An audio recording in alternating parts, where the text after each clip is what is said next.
E eu vou mostrar para vocês que existe um outro inferno, onde eu vou conjecturar sem ferir o evangelho da graça. Eu vou dizer que essa vida que nós vivemos, ela existe os rudimentos, tudo que nós vivemos hoje no mundo são rudimentos do mundo, né? Você enxerga um ônibus, é um rudimento, você enxerga...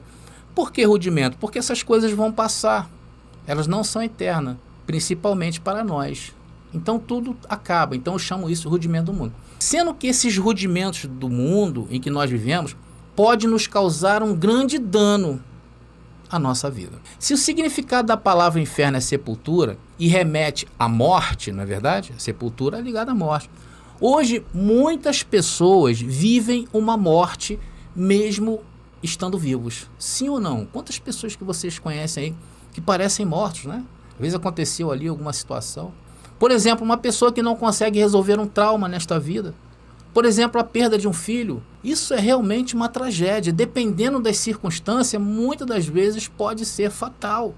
Tem pessoas que por causa de um evento, dessas proporções que eu falei agora sobre um filho, pode nunca mais voltar a viver de novo, mesmo estando vivo.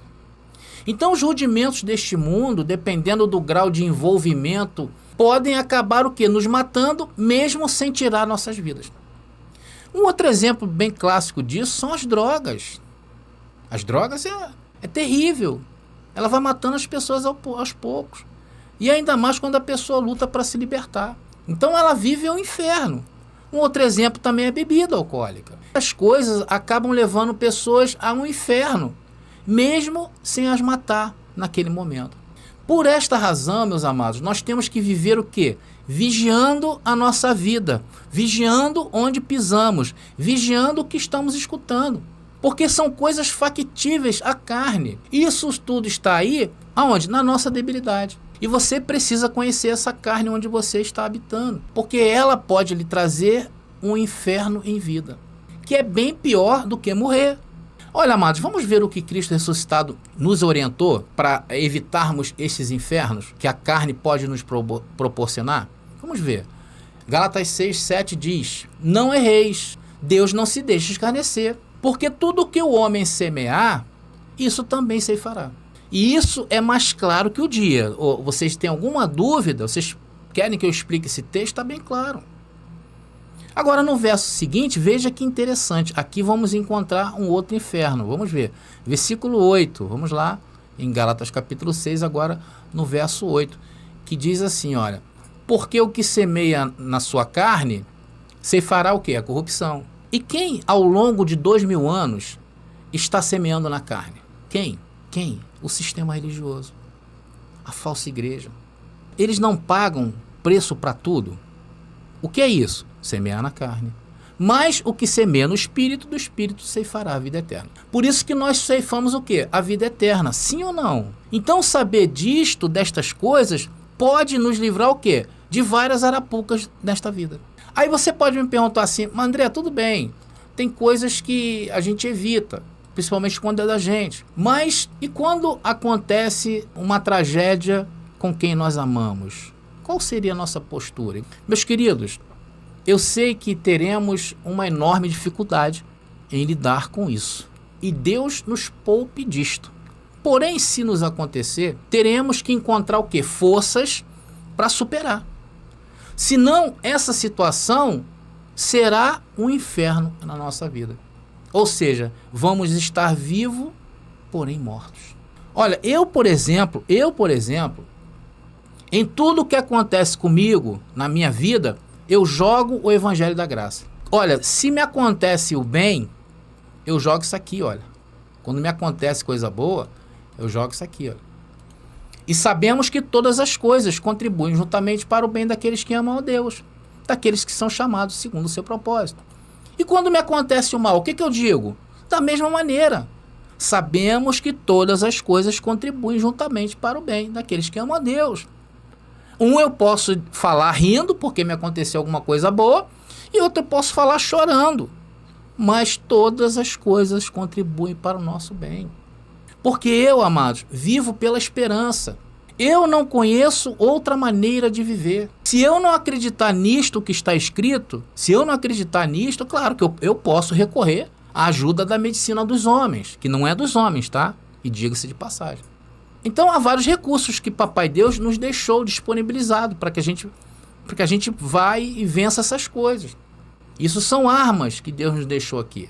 Porém, eu tenho que acreditar nisto que eu estou pregando. Por quê? O que eu falo da palavra. Tá entendendo? Então Deus, ele nos deixou aqui e ele sabe da nossa carne de debilidade. Você tá entendendo? Então quem tu acha que vai te curar? Quem te colocou nessa carne? Quem é? O Pai. E onde o encontramos hoje o Pai? Dentro dessas igrejas infernais? Não. Dentro de nós. E na sua palavra. Nós temos que crer nisto. Porque estas coisas nos ajudarão no dia mal. Amados, em tudo eu ajo assim, eu faço assim em minha vida. Tudo eu jogo o evangelho da graça. E olha, nunca fiquei sem respostas. Aprende aí, abençoado. Um outro rudimento perigoso, que quem não consegue superar vive uma vida morta, ou seja, vive um inferno, sabe qual é? É a falta de esperança. Viver sem esperança é morrer em vida. Veja o que Cristo deixou para nós em relação à questão da esperança. E não somente isto, mas também nos gloriamos o quê? Nas tribulações. Por quê? Sabendo que a tribulação produz paciência. E a paciência, a experiência. E a experiência o quê? A esperança. Então quem vive sem esperança está morto. E em graça, apesar de já sabermos de tudo, porque tudo nos foi revelado, vivemos o quê? Em esperança. Ah, André, tudo está predestinado, mas nós vivemos em esperança. E sabe qual é? A esperança é diante de qualquer situação da nossa vida, poder usar esse evangelho da graça, nas nossas tribulações. Eu, por exemplo, oro ao Senhor e peço sempre quando me levanto, que eu possa usar o evangelho da graça naquele dia, que eu use bastante. Eu peço, Senhor, que eu use bastante essa palavra. Por quê? Porque ela produz a esperança real. Quando nós estávamos lá no sistema religioso, amados, nós também vivíamos uma esperança, mas a esperança falsa. É uma esperança que nos levou ao quê? Ao inferno, a um outro inferno. Imagina o sistema religioso, eles estão na esperança de que Jesus um dia vai voltar e vai levar eles para o céu. Uma falsa esperança, porque Jesus já veio. Porém, eles ao mesmo tempo pensam em ir para o céu, mas o inferno que eles criaram, onde o fogo não apaga e os bichos nunca morrem, é real na vida deles. Porque eles podem também, a qualquer momento, ir ao inferno. Eles não ensinam isso lá? Não é verdade? Então imagina lá naquele dia que Jesus voltar e a pessoa ali xingar um palavrão naquele exato momento e não ter podido, ou ter tempo, ou não esqueceu de pedir perdão a Jesus, vai para onde? É para o inferno. Imagina a pessoa xinga um palavrão na hora da morte, que está doendo, um exemplo. Vai para onde? Para o inferno.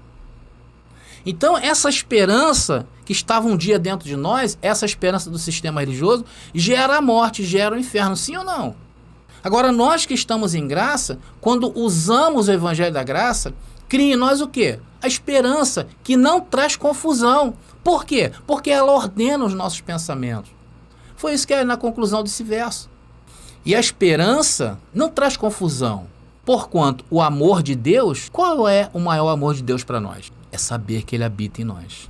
Que você e Ele é um só. Então esse amor de Deus está derramado em nossos corações, mente, pelo Espírito Santo que nos foi dado. E o que é o Espírito Santo que está derramado em nossos corações, na mente? É a sua palavra. Então, meu irmão, você quer começar a reinar em vida e se ver livre dessas situações? Começa a jogar o evangelho da graça em tudo na tua vida. Meu querido, começa a fazer a partir de hoje, não perca tempo. Começa a jogar o evangelho da graça em tudo que acontecer na tua vida. Tenha essa experiência em tudo, hein? Até na hora do amor. Experimenta como até a qualidade do sexo em sua vida vai melhorar. Tudo. Meu amado, isso é poder de Deus. Estamos então entendidos sobre esse inferno que é gerado pelos rudimentos, as coisas que nos acontecem no mundo? Tá bem claro para você? Então fique ligado aí, tá bom?